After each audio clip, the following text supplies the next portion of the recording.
I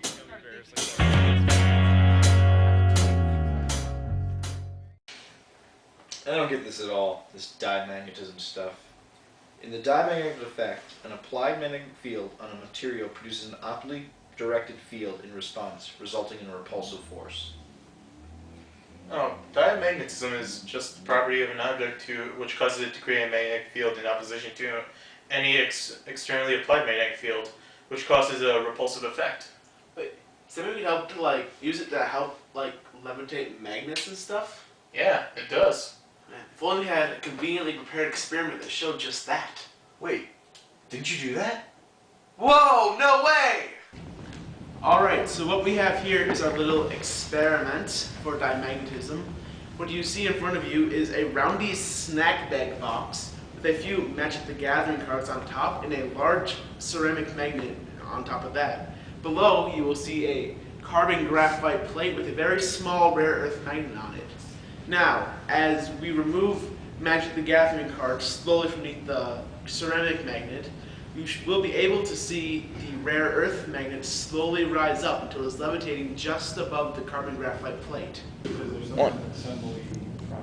And now we will begin to remove the magic cards, and the magnet will begin to rise. But I mean, if you got your guys Oh. Go, little magnet, go. You can do it. And there we go. It's floating! It's floating. It's magic! It's diamagnetism. Now, you may be saying, okay, I saw some levitation. Where did diamagnetism come in? All I really saw were two magnets affecting each other. Now, this is where it gets a little bit weird.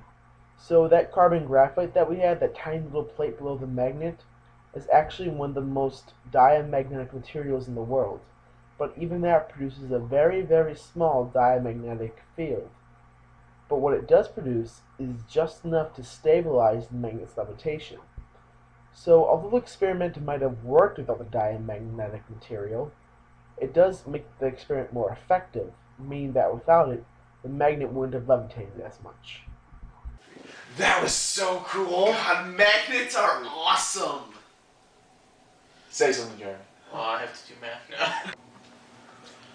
Okay, so we're going to find out the minimum amount of force for which the smaller magnet will levitate. We have the general equation for force right here, which is mass times acceleration.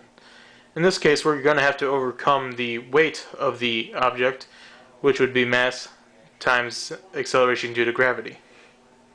The mass of the object is 0.5 grams, which is equal to 0.5 over 1,000 kilograms. Next, we have the equation for the force between two magnets, which is equal to 3 times the permeability of free space over 2 pi times the effective magnetic dipole of the first magnet times the effective magnetic dipole of the second magnet times 1 over the distance between the two magnets to the fourth power. To find the effective magnetic dipole of each magnet, we needed to find out the magnetization and volume of each magnet. We had already calculated the volumes. As such, V1 is equal to the volume of the smaller magnet, as you have seen, and V2 is equal to the volume of the larger magnet. To find the magnetization, we needed to use the formula 2 times magnetic field over the permeability of free space. And right now we're going to be working on finding the magnetization of each. So M1 is equal to 2 times magnetic field of the first one over permeability of free space. So equal to 2 times B1, which is 0.15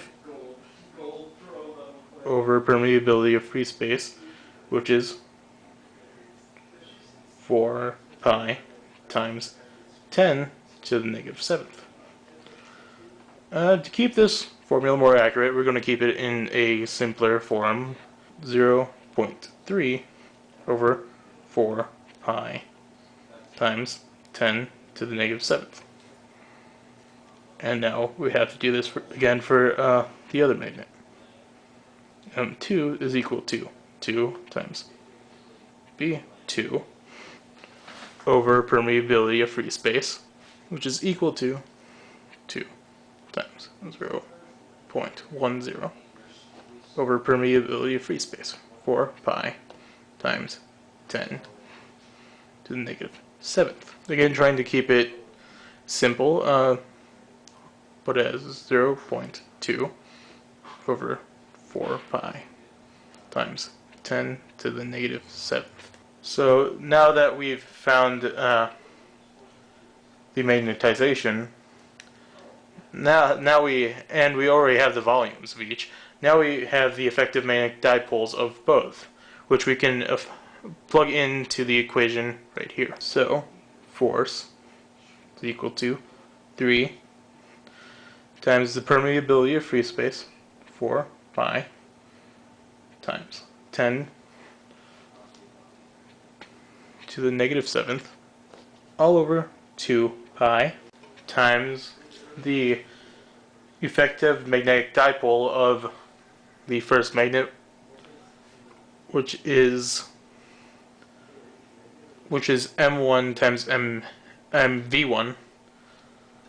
So M1 is 0.3 over 4 pi times 10 to the negative 7th times 1.57 times 10 to the negative 7th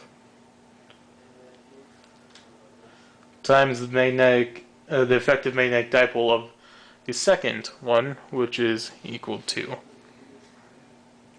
0.2 over 4 pi times 10 to the negative 7th times